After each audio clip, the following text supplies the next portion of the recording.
Патшам, бүгін республика күні. Дұрыс айтасың, балам, иә. Бүгін 25 қазан республика күні.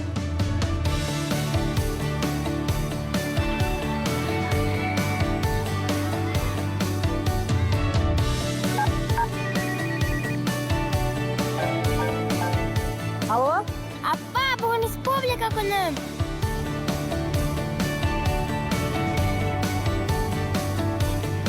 Ата, бүгін республика күні.